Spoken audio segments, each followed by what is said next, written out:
बच्चों हम कक्षा 10 का मैथ में त्रिकोणमिति पढ़ेंगे। पिछले वर्ष के जो भी प्रश्न होंगे वो विकल्पी।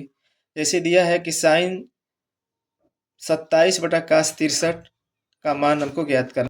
तो हम कास 63 को कास 90 माइनस 27 लिख सकते हैं और कास 90 minus theta equal sine theta होता है, इसलिए साइन 27 हो जाएगा। अब ये साइन 27 है, नीचे भी कास 63 की जगह साइन 27 लिख लेंगे और ये इससे कट जाएगा, आंसर आएगा ए। इसी तरह ये दूसरा क्वेश्चन है कि काश ए इक्वल करणी में 3/2 हो तो साइन 2a का मान बताइए। काश ए बराबर होता है आधार बटा कर्ण। आधार आधार करणी में 3 होगा और कर्ण 2 होगा। पाइथागोरस थ्योरम लगा तो वो होती है कर्ण का स्क्वायर बराबर लंब का स्क्वायर प्लस आधार का स्क्वायर। इसकी वैल्यू 2 रखेंगे तो 2 दूना के 4 हो जाएगा। ये करणी में 3 है तो इसका 3 हो जाएगा प्लस ये पी क्यू स्क्वायर, यहाँ कुछ भी नहीं है, या एक्स स्क्वायर लिख सकते।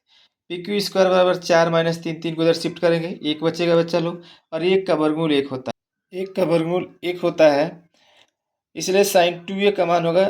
फार्मूला होता है 2 साइन ए इंटू कास है, तो साइन 2 लिखेंगे, साइन ए का मान 1/2 लिखेंगे और कास ए का मान करणी में 3/2 लिखेंगे।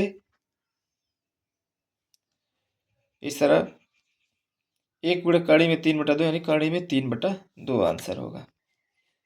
अगला क्वेश्चन है कि 1 plus tan square A plus 1 minus ten square A. Ten square ए होता है साइन स्क्वायर ए अपन कास स्क्वायर ए के बराबर। अब अगला है कि 1 प्लस साइन, 1 को लिख लेंगे ऊपर वाले को और टेन को लिख लेंगे साइन स्क्वायर ए अपन कास स्क्वायर ए, फिर बटे में -1 ये लिखेंगे, 1 लिखेंगे और माइनस टेन स्क्वायर ए को साइन स्क्वायर ए अपन कास स्क्वायर ए लिखेंगे।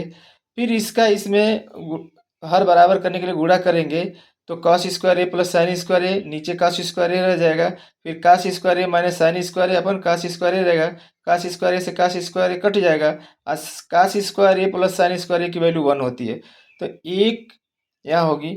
और उसके बाद से आपको मिलेगा cos square A plus sine square ए, ये 1 अपान कास square A minus sine square ए, इसको लिखेंगे यहाँ 1 अपान कास 2a और उसको लिखते हैं सेक 2a, ये आंसर होगा।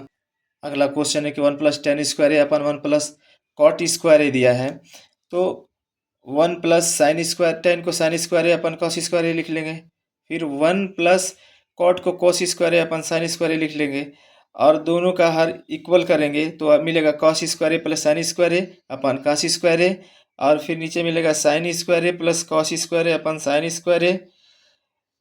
अब इस sign square A plus cos square से कट जाएगा और फिर ऊपर चला जाएगा साइन स्क्वायर ए अपन कास स्क्वायर ए और उसको लिखेंगे टेन स्क्वायर ए। अगला क्वेश्चन पढ़ेंगे 1 plus tan square A upon 1 plus cot square A, 1 plus sine square A upon cos square A, 1 plus cos square upon sine square A लिखेंगे और ये ऊपर वाले से ऊपर वाला कट जाएगा और cos square A sign square A upon cos square ए बचेगा, जिसे टेन स्क्वायर ए लिखते। अगला क्वेश्चन है कि साइन 2a इक्वल 2 साइन ए अगर हो तो ए का मान बताना है। साइन 2a इक्वल 2 साइन ए सत्य है तो ए का मान बताना है, तो साइन 2a इक्वल 2 साइन ए लिखा है, इसलिए साइन 2a की वैल्यू हो जाएगी 2 साइन ए इंटू कास से 1 से कट जाएगा, तो आपको मिलेगा साइन 2 साइन ए से 2 साइन ए कट जाएगा, आपको मिलेगा यहाँ कॉस ए इक्वल 1। अब कॉस ए इक्वल कास, कास जो कि 0 की वैल्यू ये 1 होती है, इसलिए कास 0 बराबर यहाँ 1 लिखा हुआ है, ए की वैल्यू 0 हो जाएगी। अब ये क्वेश्चन हम लोग हल करेंगे कि यदि टेन थीटा इक्वल 3/4 हो तो कॉस थीटा का मान बताएंगे। दिया है आपका टेन थीटा इक्वल 3/4, तो समकोण त्रिभुज में देखेंगे आधार बटा लंब बटा आधार होता है टेन थीटा का, तो ये 3 हो गया, ये 4 हो गया। अब हाइपोटेनियस चाहिए, पाइथागोरस थ्योरम लगाएंगे और इससे कर्ण निकालेंगे, तो पाइथागोरस में कर्ण का स्क्वायर बराबर लंब का स्क्वायर प्लस आधार का स्क्वायर होता है। कैलकुलेशन करेंगे, एच की वैल्यू 5 आ जाएगी और इस तरह से कास थीटा बराबर आधार बटा कर्ण होता है, तो आधार 4 है और कर्ण 5 है, इसलिए इसका आंसर 4/5 होगा।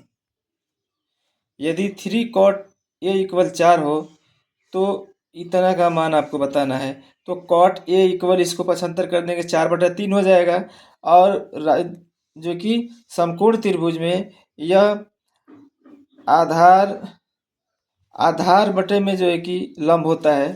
तो पाइथागोरस से हाइपोटेनियस माने कर्ण का मान 5 आ जाएगा, इसलिए 1 minus ten square A plus tan square ए में रखने पर इसका आपको कैलकुलेशन करेंगे और कैलकुलेशन गुणा भाग के बाद आपको मिलेगा 7/25। ये इसका आंसर होगा। अगला क्वेश्चन है कि cos 60 का मान बताएंगे। cos 60 इक्वल 1/2 होता है। ये 2 tan 30 upon 1 plus tan square 30 का मान पूछ रहा है। तो 2 है, tan 30 का मान 1/3 होता है, प्लस यहाँ भी tan 30 का मान 1/3, स्क्वायर है तो स्क्वायर कर लेंगे। ऊपर आपको मिलेगा 2/3, नीचे मिलेगा 1 प्लस 1/3 और 2 अपान कड़ी में 3 अपान ये 4/3 हो जाएगा। ये उलट जाएगा, 2 गुणे 3 हो जाएगा और उसके बाद से 4 गुणे कड़ी में 3 हो जाएगा। 2 से 2 कट गया, 4 कट गया, 1/2 गुणे कड़ी में 3 मतलब कड़ी में 3/2 इसका आंसर होगा। यदि cos थीटा इक्वल 1 हो तो tan थीटा का मान बताएंगे। cos थीटा बराबर हो जाता है आपका आधार बटा कर्ण, 1 है तो 1 और 1 लिख सकते हैं। और पाइथागोरस थ्योरम से कर्ण का स्क्वायर बराबर लंब का स्क्वायर प्लस आधार का स्क्वायर होता है। मान रखते जाएंगे, पी की वैल्यू 0 आएगी। यदि cos थीटा इक्वल 1 हो तो tan थीटा का मान बताइए। cos थीटा बराबर होता है आपका आधार बटा कर्ण, आधार 1 है, कर्ण भी 1 है और पर उसका लंब पूछ रहा है। तो पाइथागोरस से कर्ण का वर्ग बराबर लंब का वर्ग बराबर आधार का वर्ग होता है और वैल्यू रख लेंगे, पी का मान 0 आएगा।